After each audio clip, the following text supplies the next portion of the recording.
Sir, thank सबसे बड़ी खबर तो आज यही लग रही है, F-35 को हिट कर दिया ईरान ने, और ट्रंप ने बोला कि अब वो सैनिक नहीं भेजेंगे, बूट्स ऑन द ग्राउंड नहीं जाएंगे। किस प्रकार से देख रहे हैं सर? लगता है ये बहुत बड़ी हार को एक्सेप्ट करते हुए नजर आ रहे हैं डोनाल्ड ट्रंप। नहीं नहीं, इतनी जल्दबाजी भी मत करिए, क्योंकि जो खबरें हम सुन रहे हैं जी। कि वहां पे बूट्स ऑन द ग्राउंड डालने का फैसला ले लिया गया है। वो जी। ऐसे ही दुनिया को झांसे देते रहते हैं, झूठ फरेब, कभी कुछ बोलते रहते हैं। जहां हम, जो खबर मुझको आई है वेस्टर्न मीडिया से, उसके मुताबिक वो तैयारी के आदेश वो दे दिए गए हैं बूट्स ऑन द ग्राउंड डालने के। मरीन शिप त्रिपोली जो है, 31 मरीन एक्सपेडिशनरी यूनिट, 2,500 मरीन सैनिक वो आ रहे हैं।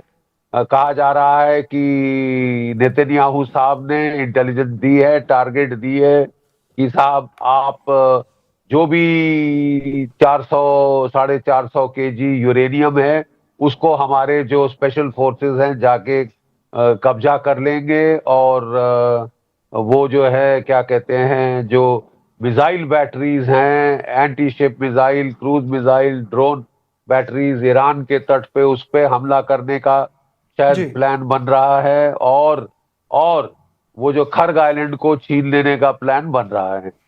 हम्म। मुझे बताया गया है कि अमेरिकन ऑफिशियल्स ने ही डोनाल्ड ट्रंप साहब को बताया है कि बहुत हाई रिस्क ऑपरेशन होगा, high reward, very high risk. जी। तो डोनाल्ड ट्रंप साहब तो बिल्कुल जन्मजात के गैम्बलर हैं। वो कूदना चाहते हैं अंदर ऐसे हाई रिस्क ऑपरेशन में, लेने के देने पड़ सकते हैं साहब। हैं, हम्म। हमने देख लिया है पहले क्या आपके हाल हुए हैं, क्या कहते हैं, इराक में, अफगानिस्तान, 20 साल आपके बूट्स ऑन द ग्राउंड हमने देखे जी। हुए हैं। आप अमेरिकन ट्रूप्स को हार्म्स वे में डाल रहे हैं। इसके चलते जो केंट साहब हैं, जो कि जी। फॉर्मर ग्रीन बेरे हैं, जी। और जो कि काउंटर टेररिज्म के हेड थे अमेरिका में, उन्होंने अपना इस्तीफा दे दिया है। जी। उन्होंने कहा है कि साहब I can't in conscience agree to this. कोई थ्रेट नहीं थी हमको ईरान से, कोई हम्म। थ्रेट नहीं थी हमको, इमीडिएट थ्रेट ईरान से, और ये बेवजह की लड़ाई है। तुलसी गैबर्ड ने कहा है कि मिसाइल थ्रेट अमेरिका को है। वो किससे है? रूस से, चीन से, नॉर्थ कोरिया से, पाकिस्तान से। जी। पाकिस्तान को तो फील्ड मार्शल साहब को डोनाल्ड ट्रंप ने गोदी में बिठा लिया है साहब।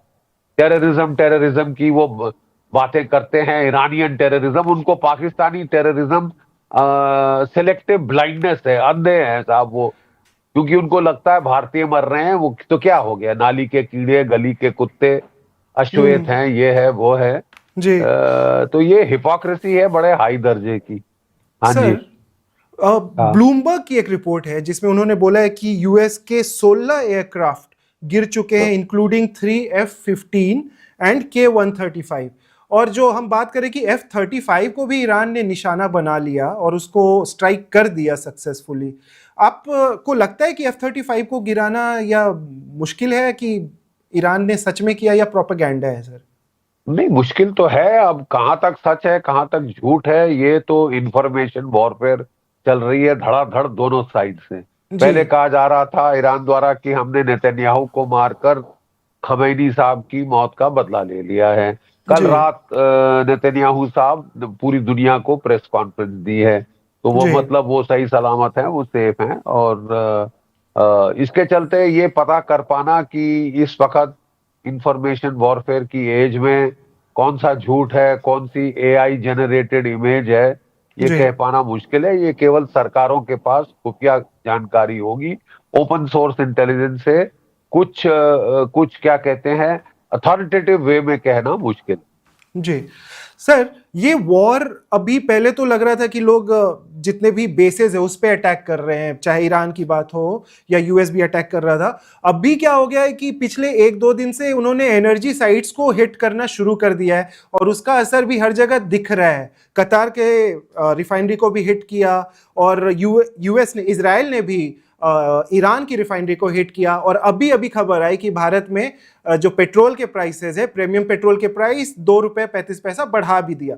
तो ये असर तो लगता है बहुत ज्यादा बढ़ने वाला है, और ये वॉर भी पूरे तरीके से एक एनर्जी की वॉर बनती हुई नजर आ रही है। एनर्जी की वॉर है मेन साहब। पूरी दुनिया की इकोनॉमिक तबाही की ओर ढकेल दिया है डोनाल्ड ट्रंप साहब ने और ये लड़ाई ने। इकोनॉमिक रुइन, आपकी जो है इन्फ्लेशन चढ़ती जा रही है, ये रिसेशन में बदल जाएगी अगर ये लड़ाई रोकी ना गई। भारत जी। $138 प्रति बैरल पे तेल खरीद रहा है। कब तक सरकार इसको एब्जॉर्ब कर सकती है? मैं नहीं समझ रहा था कि ज्यादा देर कर पाएगी, और आज ₹2 से ज्यादा दाम आपके बढ़ गए हैं। ₹60 से ज्यादा दाम आपके गैस सिलेंडर के बढ़ गए हैं। क्वातार की गैस जो है फैसिलिटी, जहां से कोई 45% हमको गैस आ रही थी, वो हिट हो गई है। कई महीनों ऑनलाइन नहीं होगी। जी। कितने सारे आपके रिफाइनरीज हिट हो गए हैं, बुरे हाल कर दिए हैं साहब। और इस रेट पे अगर बूट्स ऑन द ग्राउंड हो गए, आप समझ लीजिए $200 के ऊपर भी तेल की कीमतें जाएंगी। फिर बजा लीजिएगा ताली, डोनाल्ड ट्रंप साहब की चेयर लीडिंग कर लीजिएगा, वाह वाह मेरे आका, क्या मारा क्या मारा। सत्यानाश कर दिया है ग्लोबल इकोनॉमी का। जो कुछ कोविड की रिकवरी हुई थी, इनका भट्टा बिठा दिया है। और ना सिर्फ ऑयल और तेल और गैस का प्रॉब्लम है, फर्टिलाइजर 30% गल्फ से आ रहा। जी। अभी आपने फसलें बोनी, ठीक है, भारत में, अमेरिका में, यूरोप में, सब जगह, एशिया में फसलें बोनी थी, अफ्रीका में फसलें बोनी थी।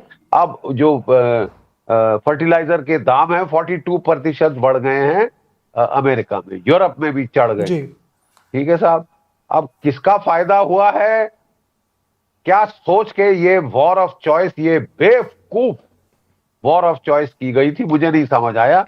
एक चीज निश्चित है, जो भी लड़ाई का अंजाम हो, अल्टीमेट फैसला हो, दुनिया की इकोनॉमी का भट्टा बिठा देंगे। डोनाल्ड ट्रंप साहब ने बिठा दिया है। जी। और अगर वो समझते हैं कि उनकी इकोनॉमी बच गई है, तो I am sorry, it is mistaken. उनकी अपनी इकोनॉमी भी अच्छी खासी चोट ले रही है। मिड टर्म इलेक्शन आ रही है नवंबर में, और उनको कोई दुनिया के ओपिनियन की परवाह नहीं, खासकर अश्वेत लोगों की कोई परवाह नहीं उनको। वो अपने आप को व्हाइट सुप्रीमसिस्ट कहते हैं। तो लेकिन उनको अमेरिका के लोगों की परवाह करनी पड़ेगी कि थैंक गॉड अभी भी अमेरिका एक प्रजातंत्र है, और इलेक्शन में आपको लेने के देने पड़ सकते हैं। अरे साहब, उसके असली हथियार मिसाइल्स और ड्रोन्स हैं, उनका आप कुछ कर नहीं पाए। जो भी उनके जो मिसाइल्स थे, इंटरसेप्टर मिसाइल्स, उनका स्टॉक जखीरा खत्म हो रहा है। और ईरान ने बड़े मेथोडिकली पहले अपने जो हल्के सस्ते मिसाइल्स थे, सबसोनिक, सुपरसोनिक, वो इस्तेमाल किए ताकि ये लोग पैनिक में अपने सारे इंटरसेप्टर मिसाइल फायर ऑफ कर दें। अब इसने हाइपरसोनिक मिसाइल से मारना शुरू किया है। पहले पिछली लड़ाई में ईरान जीपीएस के ऊपर गाइडेंस के लिए डिपेंड कर रहा था। अमेरिकन अपना जीपीएस स्पूफ कर सकते हैं, शट ऑफ कर सकते हैं जी। ठीक है, और इससे उनके मिसाइल्स की एक्यूरेसी कोई खास नहीं थी, वो वाइल्ड हिट कर रहे थे। इस बार वो BeiDou, Chinese constellation of GPS satellites का उन्होंने इस्तेमाल किया है। एक्यूरेसी बहुत बहुत कारगर और भयंकर रही जी। बहुत कारगर भयंकर। मैं आपको एक एग्जांपल दूं कि उन्होंने कहा कि आपने मारा खोमैनी, हम मारेंगे नेतन्याहू साहब को।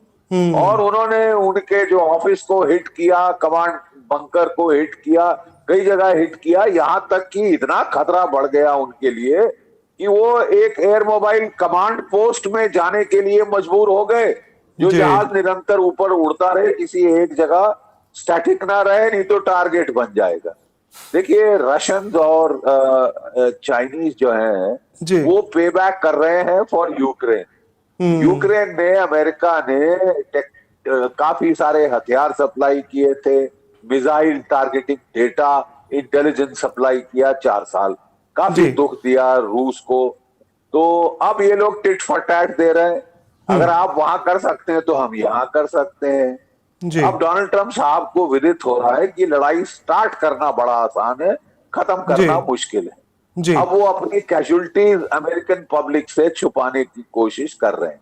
कोई 4-5 दिन पहले सेंट्रल कमांड ने कहा था कि हमारे 6 जवान शहीद हुए हैं, 18 घायल हुए हैं। उसके बाद उन्होंने कैजुअलिटी फिगर्स देना ही बंद कर दिया है, लेकिन बहुत सारी हुई है। And if there is one thing that the American public does not like, it is body bags. ठीक है साहब, और बॉडी बैग्स आने शुरू हो गए हैं। और ईरान की स्ट्रैटेजी है कि एक सकर पंच उसका लग गया। उसने अगर इब्राहिम लिंकन को डुबो दिया, वो हाथ धो के पीछे पड़ गए उसके। इब्राहिम लिंकन को डुबो दिया तो साहब डोनाल्ड ट्रंप साहब को लेने के देने पड़ जाएंगे। मिड टर्म इलेक्शन का साल है और इसके अंदर अगर एक एयरक्राफ्ट कैरियर हिट हो गया तो उसमें कोई आप समझ लीजिए 4 से 5 हजार नौसैनिक होते हैं। इतनी बड़ी कैजुअलिटी हो गई तो इनकी तो लुटिया पॉलिटिकल डूब जाएगी ट्रंप साहब की। जो इनको खमियाजा भुगतना होगा इस एडवेंचर का, मिस एडवेंचर का रादर, वो बहुत भारी होगा, बहुत भारी पड़ जाएगा। अगर एक आर्मी ये कह रहे हैं कि मैं गल्फ ऑफ हॉर्मुज को खोलूंगा, उसका तरीका है कि आपको अपने बैटलशिप जो आप बाहर निकाल लिए हैं डर के मारे, वो आपको एंटी शिप मिसाइल्स ईरान के उनकी रेंज में लाने होंगे। और 2-3 जहाज डूब गए। आर्ले बर्के क्लास डिस्ट्रॉयर में भी 250 से 300 सेलर होते हैं। फिर आप छुपा भी नहीं पाएंगे ये जो बॉडी बैग। हाँ, जैसा कि ये डोनाल्ड ट्रंप कह रहे थे कि मैं तो बड़ा इंटेलिजेंट हूं, मेरे साथ मेरे पहले अमेरिकन प्रेसिडेंट बेवकूफ थे, गधे थे, उन्होंने ईरान को कुछ नहीं किया। उन्होंने लंबी प्रोट्रैक्टेड वॉर्स लड़ी, मैं कितना चतुर हूं, मैंने तो एक फलसफा ढूंढ दिया है, cheap wars on the cheap, 1 day war 2 day quick in quick out, Maduro कब्जे में है, मैंने वेनेजुएला को हरा दिया, अब ईरान को मैं पीट दूंगा, खत्म कर दूंगा। रेजिम चेंज की बात हो रही थी, वहां खमाइनी का बेटा आ गया। ठीक है, बात हो रही थी नेशन स्टेट डिस्ट्रक्शन की। देखिए साहब, ये पूरी दुनिया के लिए बहुत खतरनाक था। अगर आपका ये रवैया हो जाए हिटलेरियन कि मैं किसी भी देश को तबाह कर दूंगा, खासकर अगर थर्ड वर्ल्ड कंट्री है, मैं डिस्ट्रॉय कर दूंगा, not only regime change, destroy, nation state destruction, टुकड़े टुकड़े कर दूंगा। अब साहब ईरान एक 6000 साल पुरानी सभ्यता है। ये गल्फ स्टेट जैसे वो कॉलोनियल काल में बनाए देश नहीं है। लॉन्ग स्टैंडिंग 6000 साल की सभ्यता है। टेनेशियस फाइटर्स हैं, इसमें कोई शक नहीं। The Shias are known to fight losing battles, but with a tenacity that is unbelievable. 8 साल लड़ गए थे वो सद्दाम हुसैन से, 1 मिलियन उनकी लोग आवाम मारा गया था, बट उन्होंने उफ नहीं करी थी और सद्दाम हुसैन के नाकों चने चबा दिए थे साहब। ठीक है, अब यही हम देख रहे हैं अमेरिका और इजराइल का हाल होते हुए। शेर की तरह दहाड़ते हुए थे, वो कहते ना कहीं चूहों की तरह न निकलना पड़े। तो ईरान मार सकता है क्या ट्रंप को? ये वॉर को खत्म करने के लिए ट्रंप को ही सीधे निशाना बना दे यूएस में, ऐसी पॉसिबिलिटी या स्लीपर सेल्स इतने ताकतवर हो सकते हैं यूएस में सर ईरान के? अभी तक तो उतनी ताकत नहीं देखी, but yes they are capable. Shia diaspora काफी है वहां पे। इसी खमाइनी को मारना मतलब जो कैथोलिक पोप है उसको मार डालना। As far as the Shias are concerned, वो उनका पोप है। The biggest mistake they made was killing Khamenei on day 1। वो तो नाच कूद रहे थे, भगड़े कर रहे थे कि मार डाला, खत्म, खलास, अब सरेंडर करो, मेरे पांव चूमो, जूते चाटो, जूते की मट्टी अपनी जीभ से साफ करो, बगाएगा बकवास। ऐसी अभद्र भाषा एक तो शोभा नहीं देती इतने ऊंचे रैंक को। ठीक है साहब, और ये इनको एक मीडिया डिजास्टर हो गया है। मीडिया डिजास्टर आप छोड़ दीजिए, पूरी दुनिया के लिए आपने ग्लोबल इकोनॉमिक डिजास्टर कर दिया है। जो भी पोस्ट कोविड रिकवरी शुरू हो गई थी, आपने उसका खात्मा कर दिया है। द प्राइस ऑफ ऑयल $110 प्रति बैरल पहुंच गई थी। जी। स्टॉक मार्केट्स में खूना खच्चर हो रहा था, सारी दुनिया की शामिल अमेरिका की स्टॉक मार्केट में। तब डोनाल्ड ट्रंप ने बोला, अरे बाप रे, ये तो भारी नुकसान हो रहा है इकोनॉमी का, मेरी भी। तो जी। उन्होंने एक अपनी चहेती वो बुला के रिपोर्टर को बोला कि ये लड़ाई मैं 2 दिन में बंद कर रहा हूं। हम्म। स्टॉक लेकिन मार्केट्स में जो ब्लड बाथ था वो रुक गया। जी। और अब ईरान ने अगले दिन बोल दिया कि साहब हम तो नहीं खत्म कर रहे हैं, आपने लड़ाई शुरू करी है, खत्म हम करेंगे, ठीक है ना। जी। तो जी। ये तो बहुत रेपुटेशनल लॉस होगा अमेरिका का। जितने दिन लड़ाई लंबी चलेगी लॉस होगा। एक सिंपल मैंने बोला था मैथमेटिकल इक्वेशन है, एक मैथमेटिकल मिसाइल इक्वेशन। जी। कितने इंटरसेप्टर मिसाइल्स हैं इजराइल के पास, अमेरिका के पास, और कितने अटैकिंग मिसाइल्स हैं ईरान के पास, जी। ठीक है। जो अमेरिका का प्रोडक्शन रेट है पेट्रियट्स का, वो है 650 मिसाइल पर ईयर, ठीक है। जी। और जो अमेरिका का थर्ड का प्रोडक्शन रेट है वो 200 मिसाइल्स पर ईयर है।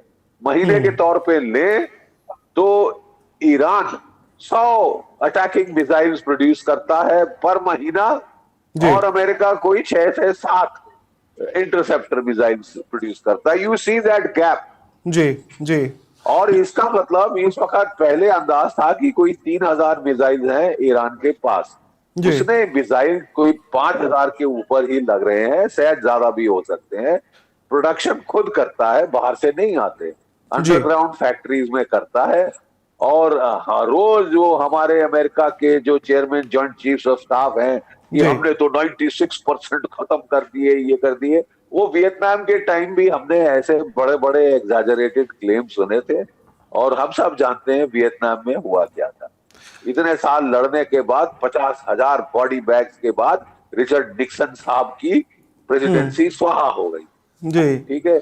इराक में आप लड़े गए थे, बड़े डंका पीटते, मार डाला, थर्ड वर्ल्ड कंट्री कैसी कैसी कर दी। अब कॉलोनियलिज्म का युग आ गया है फिर से। अमेरिका बिगेस्ट कॉलोनियल पावर बनेगा, कॉलोनीज बनाएगा, वगैरह वगैरह। 8 साल $4 ट्रिलियन खर्चे हुए, जी। 4000 के ऊपर बॉडी बैग आए, बस हो गई।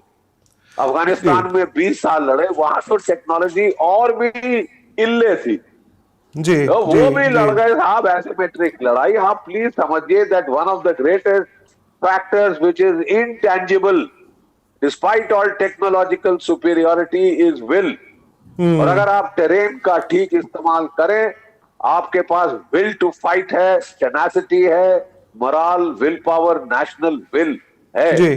जी। नेशनल विल वीकेस्ट इस वक्त अमेरिका में, जी। वो नहीं लड़ना चाहते। 80% लोगों ने सर्वे में बोल दिया था we don't want this war. Normally जब वॉर स्टार्ट होती है तो थोड़ा पेट्रियोटिज्म का सर्ज आता है, वो भी नहीं हमको देखा अमेरिका में। और इजराइल में भी अब लोग परेशान हो गए, जी। परेशान हो गए, क्योंकि आप रोक नहीं पा रहे। आयरन डोम का उन्होंने भी स्टडी कर लिया है, and they have found the right answers, okay. Technological answers. Khurram शहर 4 सॉलिड फ्यूल हाइपरसोनिक, फतेह 2 हाइपरसोनिक, और फ्रैगमेंटेशन वॉरहेड।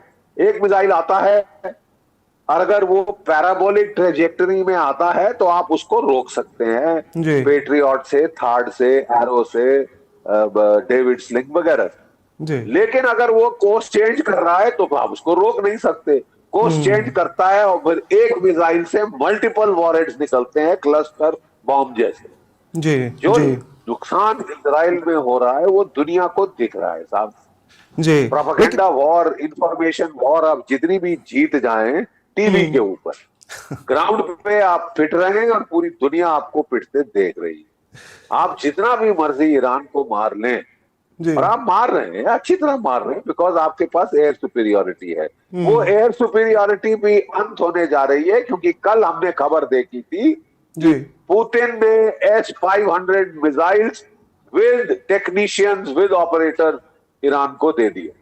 जी। अगर ये है तो ये जो आपका फ्री रन था, जब चाहे मारे, जितना चाहे मारे, सिविलियन मारे, हैं, we never heard the end of Ukraine में बूचा बूचा बूचा 34 सिविलियन मार डाले, कैसे कमीने हैं, कैसे कुत्ते हैं, ये है वो है। इंटरनेशनल क्रिमिनल कोर्ट में करार कर दिया उनको क्रिमिनल की, उसने 34 सिविलियन मार डाले हैं। आपने तो कोई 300 बच्चियां मार डाली है साहब स्कूलों में। तो वो किस खाते में आता है? मतलब आप जो करें वो जायज। आपके दुश्मन वो तो कॉकरोचेस हैं, कीड़े हैं, मकोड़े हैं, वो तो थर्ड वर्ल्ड के अश्वेत लोग हैं। आप व्हाइट सुप्रीमेसिस्ट हो साहब, है जो मर्जी मारो, वो सब चलता है। उसमें सर एक बड़ा झूठ बोला, एक बहुत बड़ा ट्रंप ने झूठ बोला कि टोमाहॉक मिसाइल का इस्तेमाल हुआ वो बच्चियों के स्कूल को गिराने के लिए, और ट्रंप ने ये यहां तक बोल दिया कि ईरान के पास टोमाहॉक है, जबकि ये केवल यूएस, ऑस्ट्रेलिया और यूके के पास है। तो ये खुलेआम इतना बड़ा, मतलब आप राष्ट्रपति हो यूएस के, लेकिन आप खुलेआम झूठ बोल दे रहे हो कि टोमाहॉक है ईरान के पास। तो ये सब अब बहुत नॉर्मल हो गया है क्या सारे नेताओं के बीच ये झूठ बोलना, ये सारी चीजें इतनी नॉर्मल हो गई। हम पहले जब बच्चे थे देखते थे तो एक रिस्पेक्ट होती थी चीजों की, लेकिन वो लगता है कि जैसे अब खत्म सा होता जा रहा है नेताओं के बीच। देखिए साहब, रिस्पेक्ट तो क्या बोले अब आप, मैं ज्यादा मुंह नहीं खोलना चाहता, लेकिन बात बड़ी नहीं सर प्लीज बोलिए, लोग तो चाहते हैं आप खुल के बोलिए। गरिमा, आपकी गरिमा आप डाउन कर रहे हैं। 24 घंटे टीवी पे ये रहना चाहते हैं। जो ब्रीफिंग्स इनके अपने मिलिट्री स्टाफ, पेंटागन, CIA इनको देता है, वो ये सुनना नहीं चाहते, और कह रहे हैं कि 7 प्रेसिडेंट्स के में हिम्मत नहीं थी ईरान पे हमला करने के लिए, क्योंकि साहब वो अपने एडवाइजर्स, अपने पढ़े लिखे लोगों की परामर्श को ध्यान से सुनते थे और फिर फैसले लेते थे। वो जानते थे ईरान पे हमला कर देना आसान है, कॉन्सिक्वेंसेस बहुत होंगी ग्लोबल इकोनॉमी के लिए, अमेरिकन इकोनॉमी के लिए। ठीक है साहब, बॉडी बैग्स होंगे, ऐसी कॉन्सिक्वेंसेस होगी जो कि अमेरिका की जनता को बिल्कुल नहीं पसंद, बिल्कुल नहीं पसंद। मिड टर्म इलेक्शन का साल है, तो घोड़े पे चढ़ के आपने सोचा कि मैंने वेनेजुएला को हरा दिया है। अरे साहब, वो बेचारे सीधे साधे लोग हैं, वो ज्यादातर तो miss world, miss universe competition जीतते हैं, दे आर नॉट फाइटर्स। लेकिन उनको भी आप मजबूर करके फाइटर्स बना देंगे, आप देखते जाइए। अभी तो तेल निकला नहीं ना, आपने केवल मदुरो और उसकी पत्नी को पकड़ा है, वहां भी गुरिल्ला तैयार है, तेल निकालने के लिए बूट्स ऑन द ग्राउंड डालने पड़ेंगे, अपनी कंपनी के लोग भेजने पड़ेंगे, और उन्होंने मारने शुरू कर दिया तो तुम कहां जाओगे साहब? यू नो, देखिए मैं फिर कहता हूं, मैं एक लड़ाई नहीं साहब 5 बार मैं मैदान जंग में गया हूं, जान जोखिम में डाली है। कोई भी प्रोफेशनल सिपाही लड़ाई आसानी से शुरू नहीं करता, और शुरू करता है तो भगवान का नाम लेके मत्था टेक के। इन्होंने शुरू में नहीं किया, लेकिन मुझे एक चीज की खुशी जरूर हुई कि आधी half way down this war वो उन्होंने पादरी शादरी बुला के पूजा पाठ शुरू कर दिया। थोड़ा पहले करना चाहिए था साहब, थोड़ा पहले करना चाहिए था। ये दम्भ, इसको ना संस्कृत में एक टर्म है जिसको बोलते हैं दम्भ जी, मतलब विद एरोगेंस सिर इतना भारी हो जाए कि आप सीधे खड़े ना हो सके। बाइबल खोल के पढ़ लो यार, प्राइड गोएथ बिफोर अ फॉल। और देखिए, मैं एक चीज जरूर कहना चाहता हूं कि this is a defining battle of the 21st century. It will define क्या दुनिया वापस एक यूनिपोलर पावर का सेटअप देखेगी, या it will be establish a fully multipolar world. Iran is fighting for a multipolar world order. Iran is a member of the BRICS. India is a president of the BRICS this year.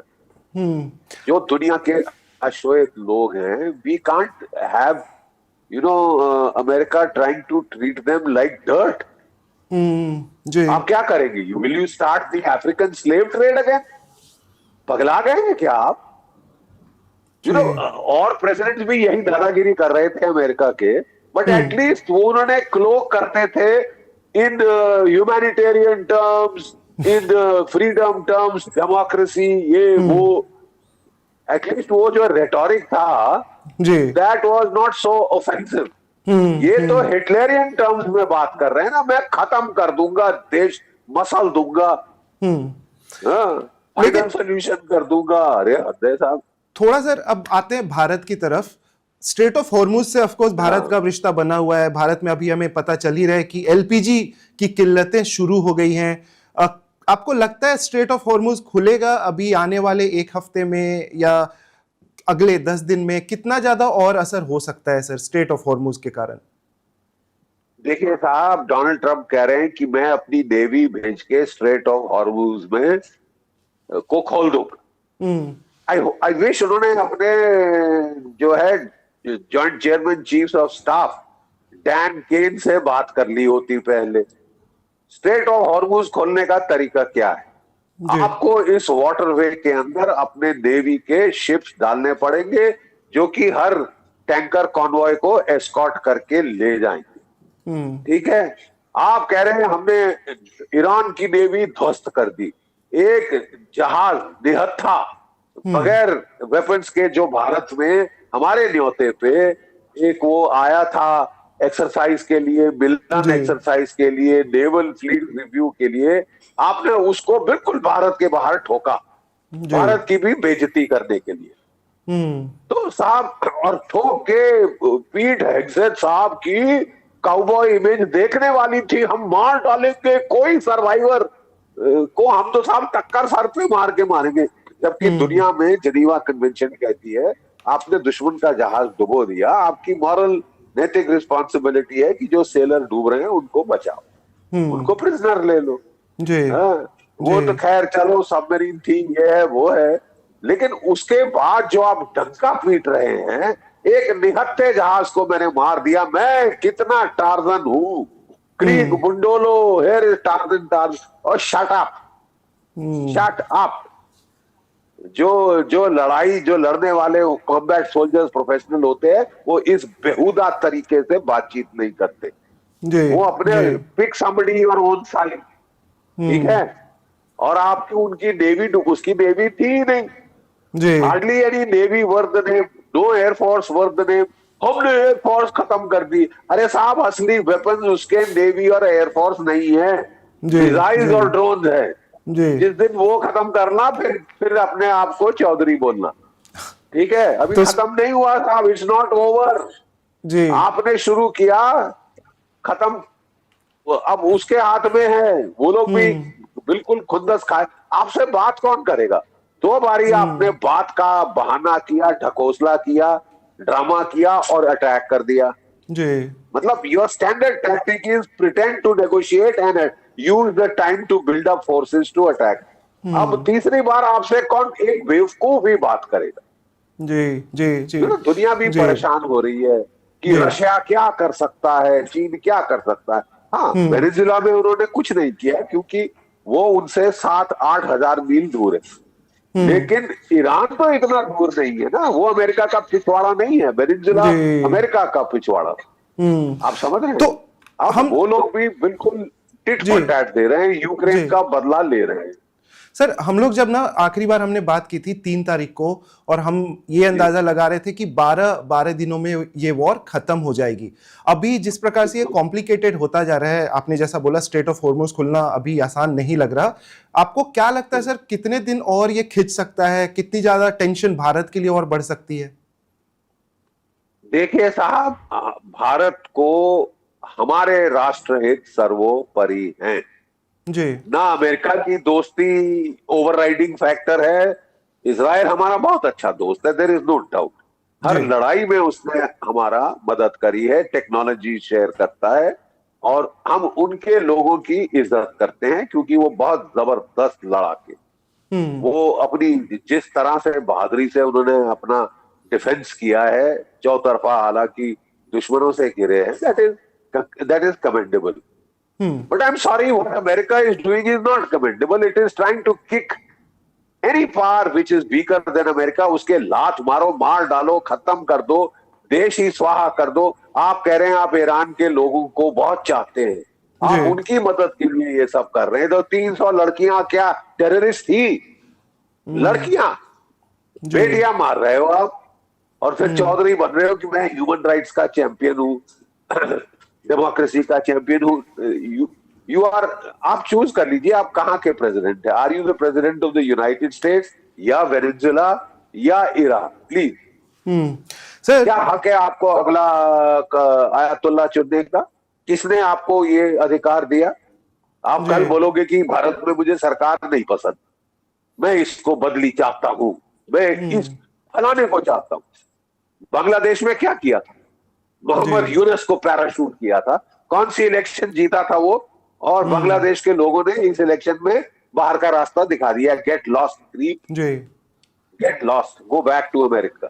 Ji sir You see, Bharat तो ये एक, you see, there is a असूल का सवाल है, principal का सवाल है। Will the world be governed by rule of law or the law of the jungle? जी Somewhere we have to stand up and be counted. Somewhere we have to say, साहब enough is enough. आप Venezuela कब्जा किया, Iran पे कब्जा करना चाहते हैं, क्यूबा पे कब्जा करना चाहते हैं, ग्रीनलैंड आपके बाप की प्रॉपर्टी है, कनाडा को आप 51st स्टेट बनाना चाहते हैं, कल आप भारत को 51st स्टेट बनाने का बकवास शुरू कर दें तो जी उसी पे सर। तो यहाँ पे ना अमेरिका, जो भारत के अंदर भी कई चीयर लीडर्स हैं डोनाल्ड ट्रंप के, आप जाएं साहब, पासपोर्ट बदली करें, कितने सारे जाके सेटल हो गए भारतीय वहां पे, आप भी जाएं, दफा हो। लेकिन sir Bharat has to stand up for its own national interest. हमारी इकोनॉमी को चोट पहुंच रही जी at a point in time, हमको अमेरिका को बोलना पड़ेगा, इजराइल को बोलना पड़ेगा, भाईजान जल्दी खत्म करो, प्लीज स्टॉप इट, जी stop it, you started it, जी यू स्टार्टेड इट। और कॉन्सिक्वेंस पूरी दुनिया भुगत रही है, जी कॉन्सिक्वेंस अमेरिका भी भुगतेगा। माफ कीजिए, जी वो समझता है कि मैं बस दुनिया को लात मार के आराम से बैठ सकता हूं क्योंकि मेरे पास मिलिट्री सुपीरियरिटी है। जी लेकिन जैसे जैसे आपने बोला कि ट्रंप के जो सपोर्टर्स हैं या चीयर लीडर्स हैं, लेकिन हमारी सरकार ने भी तो कितना ट्रंप को बहुत इज्जत दी जब वो 2020 में आए, अभी भी। और मतलब मोदी साहब भी बोलते रहे कि वो तो हमारे बेस्ट फ्रेंड है, ट्रंप उधर बोलते रहते हैं बेस्ट फ्रेंड है। अभी आपको क्या लगता है सर कि ट्रंप से इतनी दोस्ती दिखा के कोई गलती हुई क्या? हाउडी मोदी और ये सब जो भी हम करते थे, तो इसका नुकसान हो रहा है हमें या नुकसान हुआ है? नहीं, ये देखिए बात बड़ी सीधी है जी हम लोगों ने सोचा, you see everybody believes what you say, क्योंकि you are supposed to be the president of the United States, ठीक है, कि this is the defining strategic partnership of the 21st century. Bharat और अमेरिका के लोगों में दोस्ती है बिकॉज हम दोनों एक डेमोक्रेटिक, एक बड़ी डेमोक्रेसी है। That is the oldest and strongest democracy, we are the largest democracy. There is a lot that is common between our two people. People to people relation have always been good. I'm afraid I cannot say the same of the American government. वो कह रहे हैं कि वो हमारे सबसे बड़े दोस्त हैं, ठीक है, लेकिन अगर ग्राउंड पे देखा जाए जी, श्रीलंका में तख्ता पलट किसने किया? अमेरिका ने। बांग्लादेश में तख्ता पलट किसने किया? अमेरिका ने। नेपाल में तख्ता पलट किसने किया? अमेरिका ने। कुकी लैंड में कौन हमें उंगली दे रहा है? United states of America. हथियार हमारे पैसे खाकर हमने GE 404 कोई 100 इंजन खरीदे थे अमेरिका से, पैसे एडवांस में दे दिए। ये पाकिस्तान जैसे भीख नहीं मांग रहे थे कि GE 404 इंजन दो। 3 साल बीत गए, 2 इंजन मिले। बोला भाईजान पैसे दे चुके हैं, प्रॉब्लम क्या है? तो 5 और दे दिए। 90 से ज्यादा इंजन अभी तक वो है। तो साहब हमको अब सोचना पड़ेगा कि आप मित्र हैं या शत्रु हैं। जी मुंह में राम राम, बगल में छुरी दिखाई दे रही है साहब अभी तक, माफ कीजिए।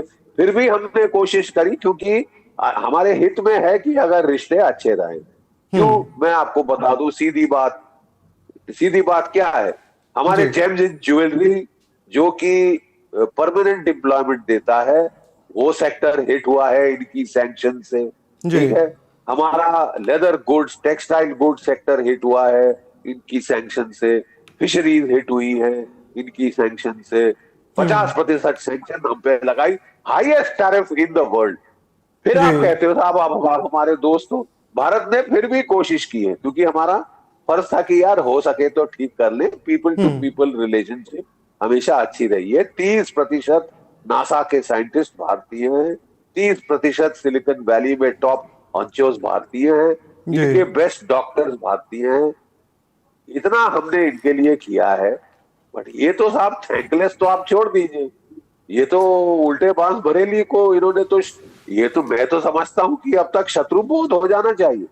जी अगर अब जी भी नहीं जी मानते जी। तो शत्रुबोध हो जाना चाहिए तो साहब। आपको कि ये लगता मित्र है कह रहे हैं जो आपको लगता है सर सरकार नहीं, को देखिए आप भी सरकार को शत्रुबोध हुआ है कि नहीं अभी?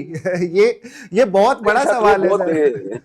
नहीं, लेकिन एक चीज मैं ये भी बोल दूं, सो फार जी our government has handled him well.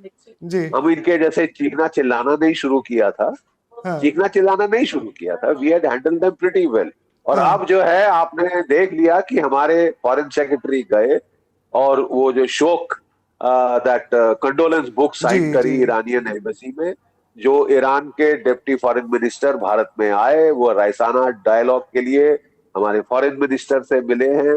मैं सिर्फ एक चीज कहूंगा कि इस वक्त Bharat is the best place to stop this nonsense, to get peace and tranquility back. जी हमारे इजराइल से बहुत अच्छे रिश्ते हैं, हमारे ईरान से अच्छे रिश्ते हैं। मैं कह रहा था पिछली बार कि अगर जी। आप pattern, you see how do you make national security forecast? The basic job of a military professional is to make a national security forecast. वो जी किस बुनियाद पे की जाती है? Pattern modelling. What is the pattern of the last few years? That patterns tend to persist and जी repeat themselves. ठीक है, तो जो जी। पैटर्न है पिछले साल का मैंने आपको बताया था, 12 दिन चली, दोनों साइड की जीप बाहर आ गई थी। इस बार ज्यादा तैयारी से लड़ रहे हैं तो 12 से 14-15 दिन हो जाएगी, लेकिन जीप दोनों की बाहर आ गई है, आ गई है। ये ईरान केवल खुंदस में है इसलिए वो कह रहा है कि नहीं, लेकिन बियॉन्ड अ पॉइंट क्या चीन के हित में है कि ये लड़ाई चलती रहे? क्या रूस के हित में है कि लड़ाई चलती रहे? क्या दुनिया के हित में है कि हम रिसेशन में जाएं, डिप्रेशन जी में जाएं, इकोनॉमिक? क्या भारत के हित में है कि हम हमारे लोगों को 60 रुपए प्रति गैस सिलेंडर देना पड़े एक्स्ट्रा?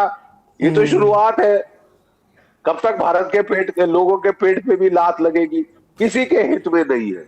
और अगर मोदी जी बोले तो मुझे लगता है कि शायद ये लोगों को भी ऑफ रैम्प चाहिए, ये सुन जी लेंगे। Sir. Modi ji will return a good turn to Donald Trump. Donald Trump ने क्लेम किया था कि मैंने भारत पाकिस्तान का युद्ध रुकवा दिया। जी वो तो डायरेक्ट बातचीत से रुका था, लेकिन वो नोबेल प्राइज क्लेम कर रहे थे। But now I think the time has come for हमारे प्राइम मिनिस्टर मोदी ये रिटर्न कर दें कॉम्प्लीमेंट। जी। ये और वो सीधे ट्वीट करें, वो सीधे ट्वीट करें कि वॉर रुकवा दी है। यूएई ने भी ये रिक्वेस्ट किया और उन्होंने ये बोला कि नरेंद्र मोदी अगर कॉल करें तो वो चाहें तो एक दिन में इस वॉर को रुकवा सकते हैं। आपको क्या लगता है सर, थोड़ा सा भी वो खुद भी कैलकुलेट कर रहे हैं, ऐसा हो सकता है नियर फ्यूचर में, या अगर नहीं कर रहे तो क्यों नहीं कर रहे? नहीं, देखिए, आप when you give a call for peace, जी आपकी भी आप भी अपना प्रेस्टीज ऑन द लाइन लगाते हैं। तो कॉल फॉर पीस नॉर्मली ऐसे टाइम पे की जाती है जब साइकोलॉजिकली दोनों जो कॉम्बैटेंट्स हैं उनकी बस हो गई है और वो शांति ऑफ रैम्प ढूंढ रहे हैं। जी तब आप करें तो आपके पीस इनिशिएटिव की माने जाने की संभावना ज्यादा हो जाती है। मुझे लगता है कि हमारी सरकार इसी साइकोलॉजिकल मूवमेंट को ढूंढ रही है और वो आने ही वाला है एनी टाइम नाउ। ठीक है साहब, क्योंकि नुकसान बहुत भीषण हुआ है, नुकसान बहुत जबरदस्त हुआ है, दोनों साइड पे नुकसान हुआ है और ये ज्यादा बढ़ता जाएगा। अगर ये रिपोर्ट सही है कि रशिया ने अपने सैम 500 जो है वहां पे S-500, भारत के पास S-400 है ट्रायम्फ, ठीक है। अगर उन्होंने सैम 500 दे दिए हैं कि जो अभी तक फ्री रन था अमेरिका का, इजराइल का, कि जब चाहे जाके ईरान को ठोको, कभी स्कूल गर्ल का, कभी स्कूल लड़कियों का ठोक दो, कभी उनका ऑयल भंडार ठोक दो, बंदर अब्बास का पोर्ट ठोक दो, लोगों को मारो, ये जो फ्री रन बाप का राज है साहब, हम तो जब चाहे जहां चाहे मारेंगे, जैसे कि कोई पता नहीं शिकार करने जाता है, वो तो साहब जो चौधरी पना वो खत्म हो जाएगा जहां S-500 आ आ गए। गया। हाँ सर। और नुकसान उसके मिसाइल से और ड्रोन से बेतहाशा हो रहा है, ना सिर्फ अमेरिका के बेसिस का, अमेरिका इजराइल के अंदर भीषण नुकसान हो रहा है साहब, जी जबरदस्त नुकसान हो रहा है, बढ़ता जाएगा। और गल्फ स्टेट्स में नुकसान हुआ है साहब, जी पूरी जी। Gulf states, Saudi Arabia, Jordan, Kuwait, शुवैत सब शामिल, साइप्रस तक जाके चोट पहुंची है, तुर्की तक जाके चोट पहुंची। जी जी जी, टर्की भी अब तो इसमें। इट इज मेरा ख्याल, अब भारत को देखिए, हमने यूक्रेन के लिए इनिशिएटिव लिया शांति लाने के लिए, दोनों साइड से बातचीत की जी थी हमारे प्रधानमंत्री ने। तो अब टाइम आ गया है कि वो तो हजारों मील दूर है हमसे, हमको तो इतना खास असर भी नहीं पड़ रहा था उस लड़ाई का, इसमें जी। तो साहब हमारा नुकसान हो रहा है ना। Every day that this war last will harm our economy. अब आप बोलते हैं साहब कि हमारे पास 25 दिन का स्ट्रेटेजिक रिजर्व है, तो स्ट्रेटेजिक रिजर्व खत्म हो गया तो दोबारा भरना भी तो पड़ेगा, मुफ्ती का भरेगा, यू सी। तो ये कह देना कि नहीं साहब हम तो बड़े चतुर हैं, हमने तो ये लड़ाई चलती रहे हम ताली बजाएंगे, आप ताली बजा नहीं सकते। हालत तो ठीक है खराब साहब, हो रही है। अगर जी। भारतवर्ष में कोई माइनॉरिटी चीयर लीडर्स हैं अमेरिका के, और हैं टीवी चैनल्स पे आके वो कर रहे हैं जैसे चीयर लीडिंग होती है ना वो फुटबॉल मैच में, अमेरिकन फुटबॉल में वगैरह, तो जी वो गर्ल्स डांस करती है ना, वो लेके पता नहीं सर, चेरी लेके, बख्शी साहब, तो that is बहुत nonsense। बहुत रिस्पेक्ट के साथ मैं आपसे एक सवाल पूछना चाहता हूं, क्योंकि ये बहुत सारे दर्शक पूछ रहे हैं।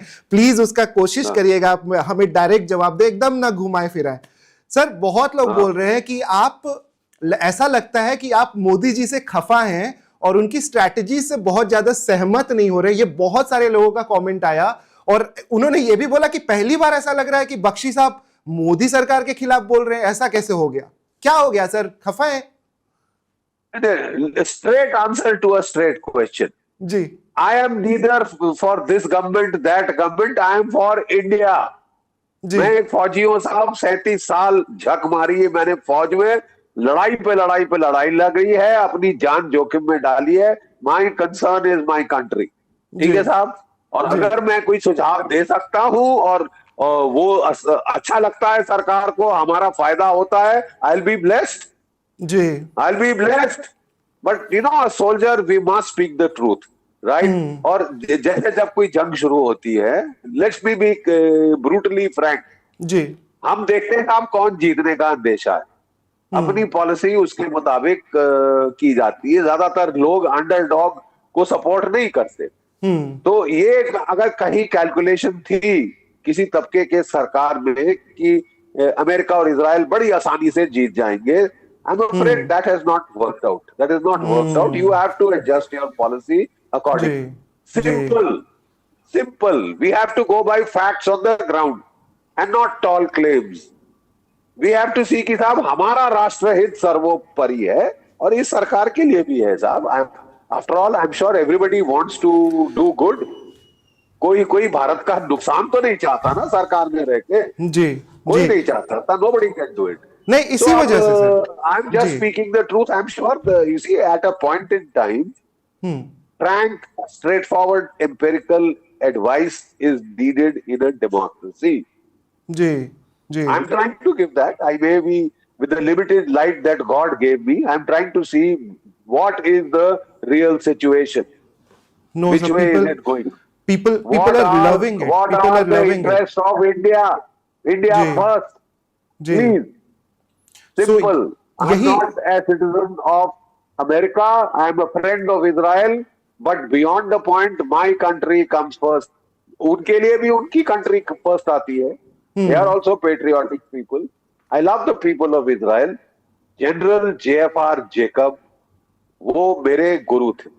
ठीक है, मैंने बहुत समय उनसे सीखते हुए गुजारा है, और एक चीज उन्होंने मुझे बहुत अच्छी कही थी, जिसकी मैंने गिठान बांध कर रख ली है, कि जीडी, लड़ाई में ऑब्जेक्टिव होना पड़ता है, सब्जेक्टिव नहीं।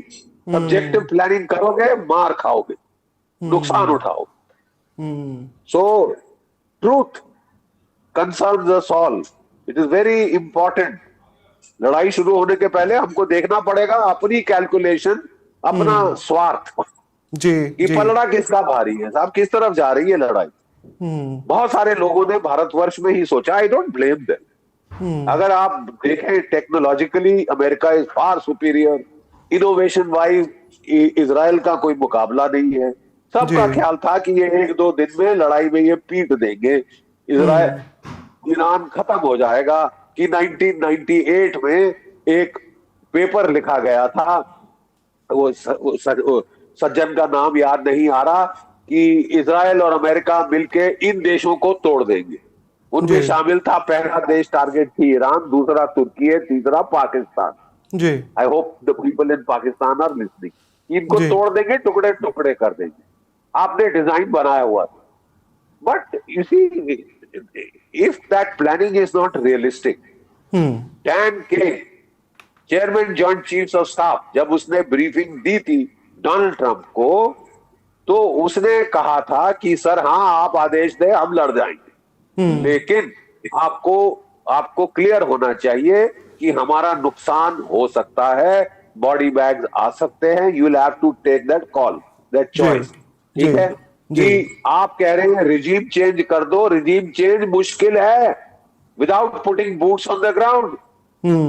अरे साहब हम सारे फौजी यही कह रहे हैं, आपको मैं नहीं कह रहा, जितने जर्नल इंडिया में टीवी पे आ रहे हैं यही कह रहे हैं जी कि हम लोगों ने भी कोई झक नहीं मारी है ना साहब, फौज में धूप में बाल सफेद नहीं किए हैं। डोनाल्ड ट्रंप साहब ने तो मिलिट्री प्रोफेशनल एडवाइस नहीं सुनी है, ठीक है, इसलिए he has gone badly wrong.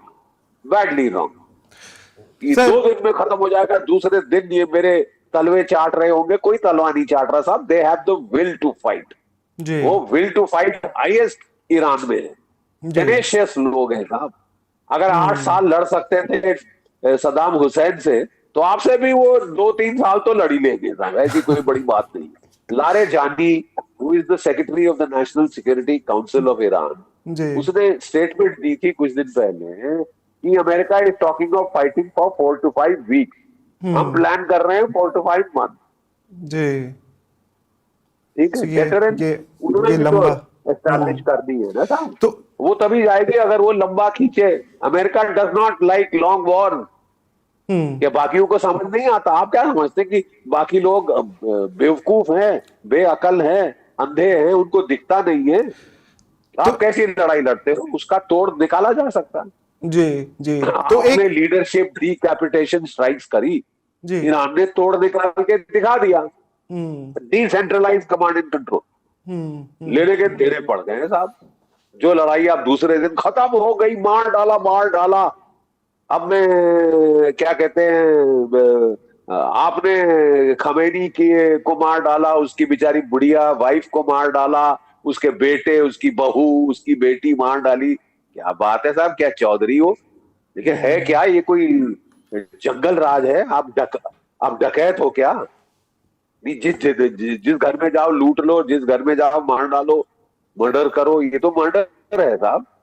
बेचारे बुढ़े आदमी को मार के आपको क्या मिला है? क्या आपने उल्टा, आपके ये उल्टे बांस बरेली को पड़ गए, उल्टे बांस बरेली। अगर the whole world gets on to this jungle raj, तो फिर सिविलाइजेशन कहाँ जाएगी साहब? सिविलाइजेशन कहाँ जाएगी?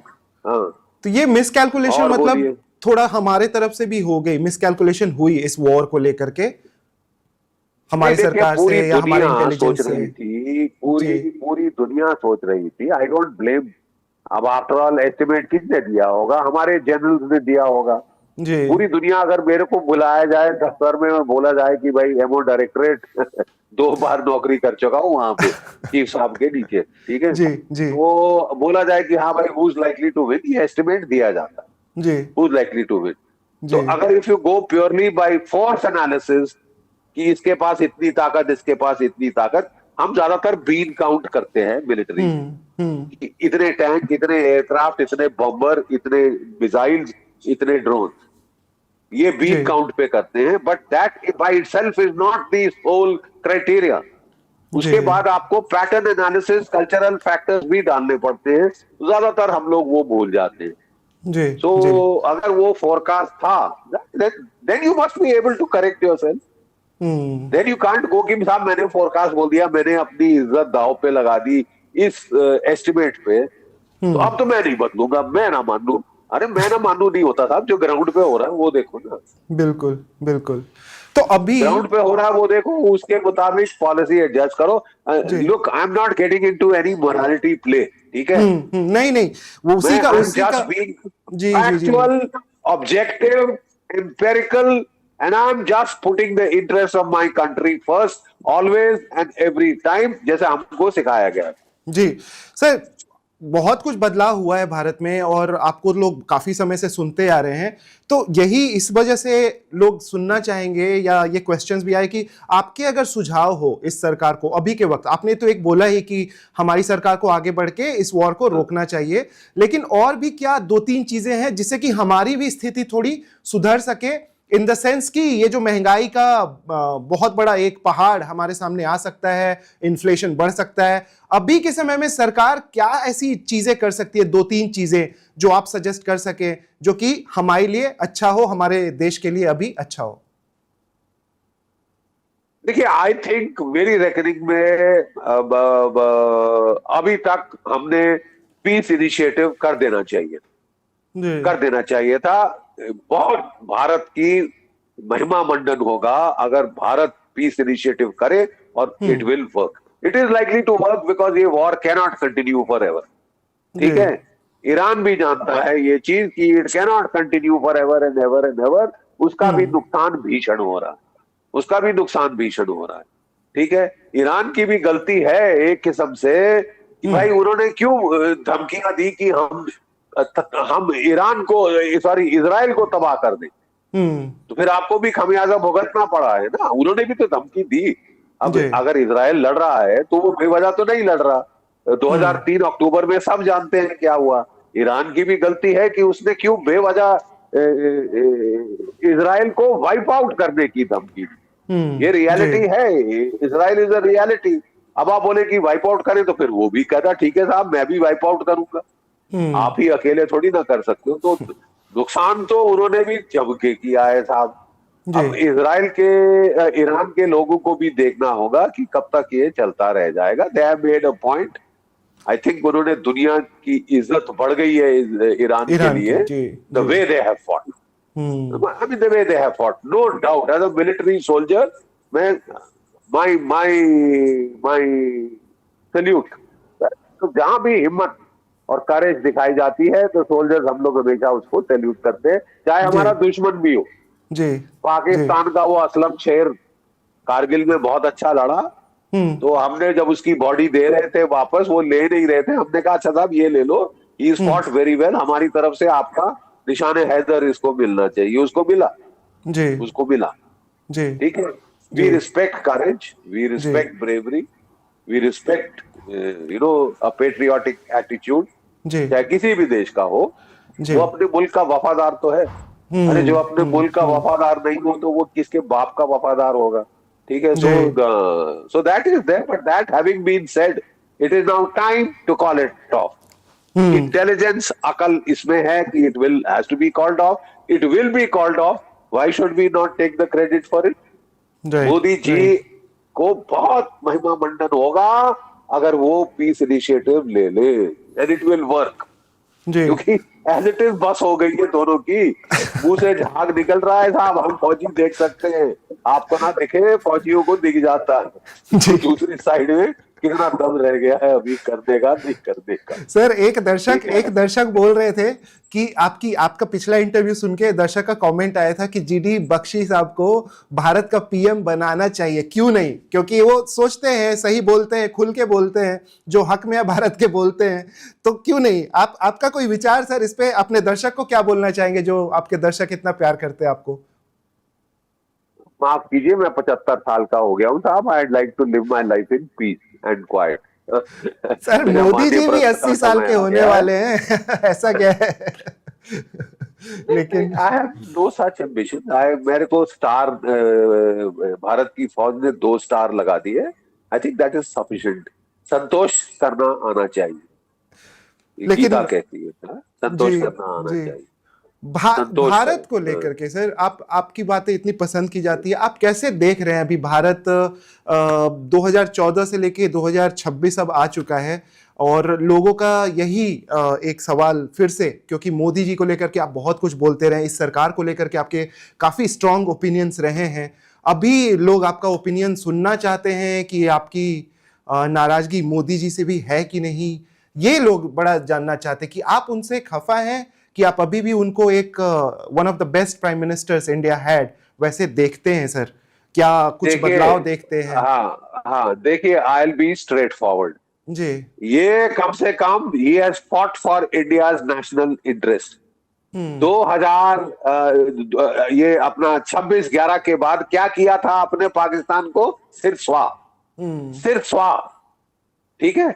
यहां कम से कम हिटबैक तो किया है, एक बार नहीं, 2 बार नहीं, 3 बार नहीं, और मुझे पूर्ण विश्वास है कि चौथी बार ये पानी पिला देंगे, टिका देंगे। He has done more for the national interest than the other, ठीक है। मेरे पे कोई रिस्पॉन्सिबिलिटी का बोझ नहीं है, मैं खुल के बोल सकता हूं। I don't think he is in the position to speak freely, ठीक है। उन पे जिम्मेवारी का बोझ है, बट ये एज अ बाई स्टैंडर मैं I am trying to give क्या कहते हैं, एडवाइस इज ऑलवेज फ्री। जी जी जी जी एडवाइस इज ऑलवेज फ्री। तो मैं दे रहा हूँ साहब, किसी को अच्छी लगती है, I will be very happy, and if they accept it I will be very happy. No intellectual property rights involved. Foreign ministry करे जो करना है, they don't have to give me anything in terms of IP rights वगैरह वगैरह, कुछ नहीं है। We are all concerned about the country. We are all at the end of the day हमारा देश है। बिल्कुल बिल्कुल सर, और उसी पे हैं। और उसी की वजह से कि ये जो ऑयल डिपेंडेंसी और जो बातें होने लगी थी कि रशिया से, और आपने पिछले इंटरव्यू में बोला था कि भारत खरीदेगा रशिया से ऑयल, और 3 दिन बाद फिर ये खबर आ गई कि हाँ जी 30 दिन के लिए आप ऑयल खरीदो। तो ये जो ऑयल डिपेंडेंसी है हमारी, उसका आपको लगता है कि एक ओवरऑल जुगाड़ हम निकाल पाएंगे कि ये इंडिया यूएस ट्रेड डील की वजह से हमारी डिपेंडेंसी वो वेनेजुएला तरफ ही रहेगी, लेकिन वेनेजुएला से अभी तो हम अगले लगता है कि 4-5 साल तो तेल ला नहीं सकते, तो उस पे कुछ सॉल्यूशन आपको दिखता हुआ नजर आ रहा है? वेनेजुएला कितनी दूर है आपसे? कम से कम 8-9 हजार बेनिफिट एनालिसिस करना पड़ेगा ना जी। हाँ, ठीक है कि वो हमारी रिलायंस वगैरह का फायदा हो जाएगा, वो दे के सार्क क्रूड को वो लोग रिफाइन कर सकते हैं, वो सब ठीक है, but I don't see Venezuelan oil flowing freely for the next 10 years। वहां पे बहुत सारा इंफ्रास्ट्रक्चर डिस्ट्रॉय हो चुका है, और जब रूस is a tried and tested friend, ठीक है साहब, मेरी सर्विस शुरू हुई थी 1971 की जंग से, और तब मैंने देख लिया था कि साहब कैसे रूस ने हमको सपोर्ट दिया, ठीक है साहब। Don't leave a tried and trusted friend ever, don't leave a tried and tested friend ever, कभी मत छोड़िए उसका साथ। Go by actions, don't go by words. America कहता है कि वो defining partnership of the 21st century है, बाइडेन एडमिनिस्ट्रेशन ने भी हमको तंग किया था, ये भी तंग करने पे आमादा है अभी तक। 50% टैरिफ दुनिया का हाईएस्ट है, हम पे लगा है जी। ये कोई फेवर है? नहीं, तो ये तो साहब आप मुझे मैं तो समझता हूं, आई अंडरस्टैंड कि अमेरिका से शत्रुता भारी पड़ सकती है, आई फुली अंडरस्टैंड, लेकिन हेनरी किसिंजर ने ही कहा था, it is dangerous to be an enemy of America, it is fatal to be a friend. ये कहीं ना कहीं हमको भी फ्रेम करके रख लेनी चाहिए foreign office. It is fatal to be a friend.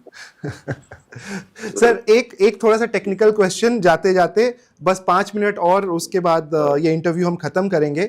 Ukraine sir, जैसे ईरान बहुत सारे शाहेद ड्रोन्स का इस्तेमाल कर रहा है और एकदम पागल कर दिया इजराइल को, क्योंकि एक साथ वो ढेर सारे 100 भेज दे रहा है। अब यूक्रेन ने बोला है कि वो अपने इंटरसेप्टर, शाहेद ड्रोन इंटरसेप्टर्स, जो कि रशिया यूक्रेन वॉर में वो इस्तेमाल कर रहे थे, उसको भेजेंगे और वहां पे लोगों को ट्रेन करेंगे उसको इस्तेमाल करने के लिए। आप किस तरीके से देख रहे हैं? यूक्रेन की एक एंट्री नजर आ रही है, और वो जो साथ देने जा रहे, जो कि खुद एक लुटा हुआ देश है और ये वॉर हारता हुआ नजर आ रहा है।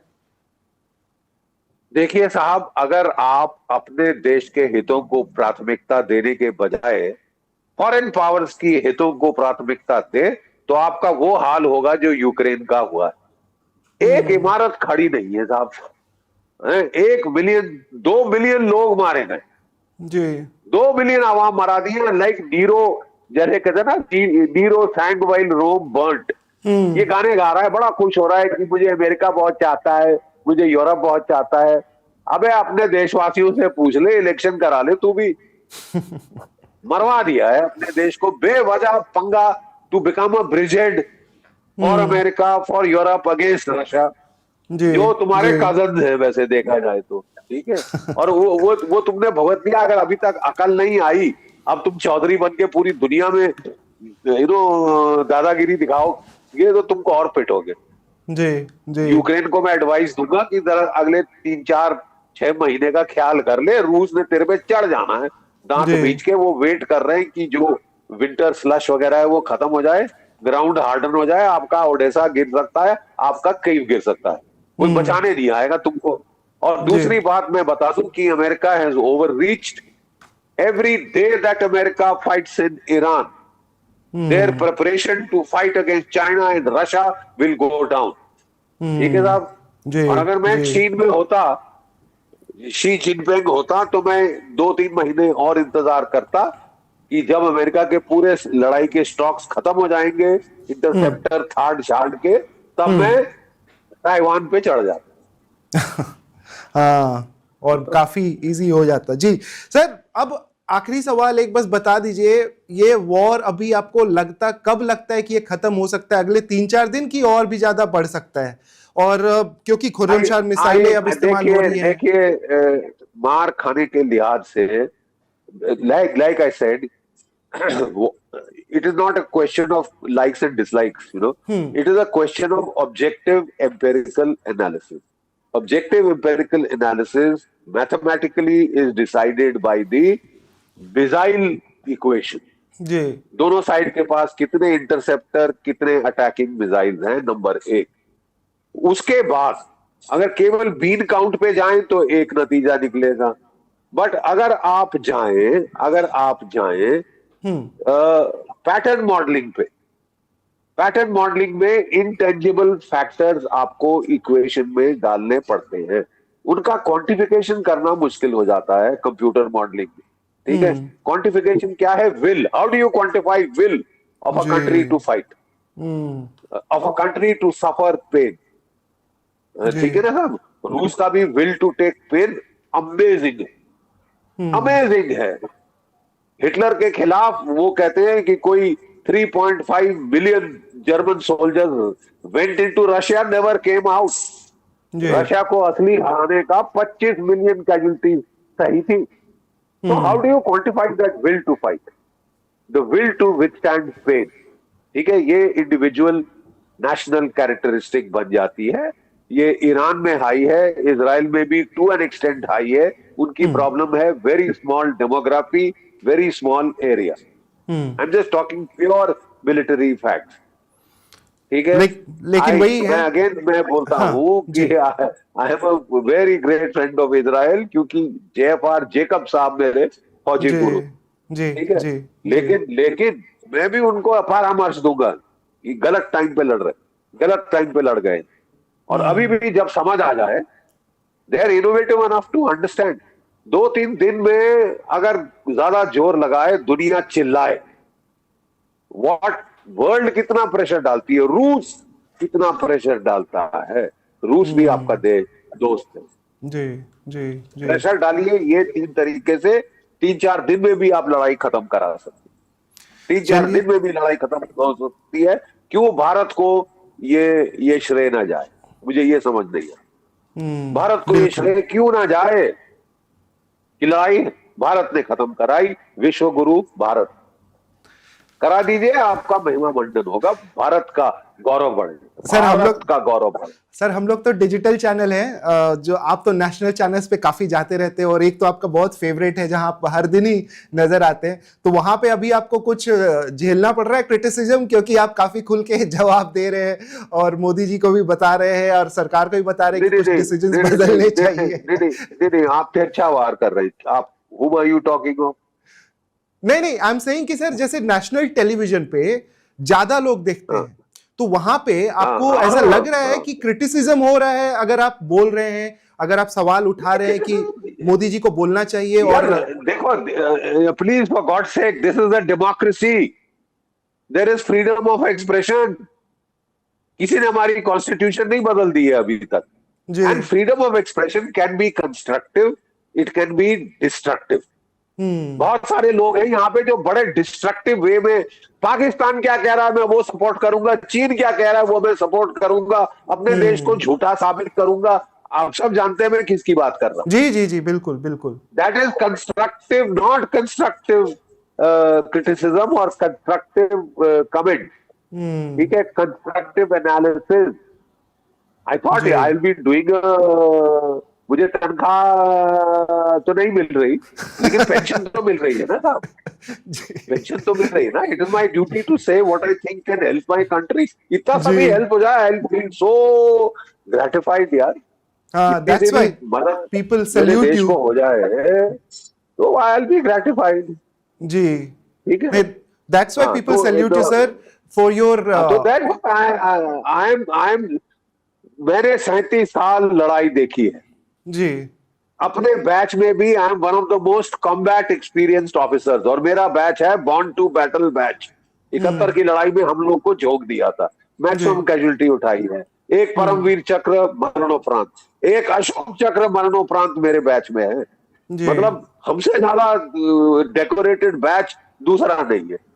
ठीक है साहब, तो हम लोग जो आपको कह रहे हैं, कोई पर्सनल हमारा लेना देना नहीं है यार जी। कोई पर्सनल, कोई मुझे वापस चीफ ऑफ स्टाफ नहीं बना सकता, चाह कर भी नहीं बना सकता। तो और ना मैं भी अब क्या कहते हैं 75 साल के बाद थोड़ा थकान महसूस कर रहा हूँ। So I am doing it so that मेरा देश का भला हो भाई, मेरे मरने में भी भला हो जाए। So I will do that, get that right. आप एक फौजी से बात कर रहे हैं जी।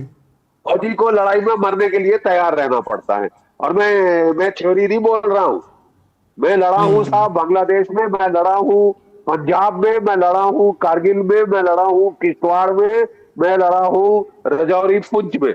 कोई जगह रह गई हो तो बता देना। नहीं sir, we respect you for that. I'm just giving straight. I'm giving it straight. Yes, I say the truth. और एक चीज देखिए बोली जाती है भारतवर्ष में, निंदक लागे राखिए। ठीक है, हाँ, निंदक लागे राखिए, प्रोवाइडिंग उसकी नियत ठीक हो। नियत ठीक होनी जी जी जी। नियत should be to help my country. You know, नियत इज नॉट कि मैं किसी की टांग खींचूं, ये करूं वो करूं। अच्छा कर रहे हैं हमारे देश के लिए, अभी तक बहुत अच्छा किया है जी। और अच्छा करें, अच्छा करें, जो भी अच्छा करे वो आगे राज करे। भारत की जनता चुनती है, मैं नहीं चुनता ना आप चुनते। बिल्कुल बिल्कुल। Democracy, the people of India will choose decide जी। एंड उनमें बहुत अकल है, ये भी आप समझ लें। ग्रेट सर, बहुत अच्छा लगा आपसे बात करके। काफी समय आपने दिया, 1 घंटे का लगभग समय दिया। हम आपके आभारी हैं सर कि आपने सुबह सुबह हमें वक्त दिया। और पिछला इंटरव्यू जैसे आपका वायरल हुआ था, हम उम्मीद करते हैं कि ये वाला इंटरव्यू भी आपका वायरल हो, लोग आपको सुने और भारत की करंट स्थिति को समझे और ईरान, इजराइल और यूएस वॉर को समझ पाए।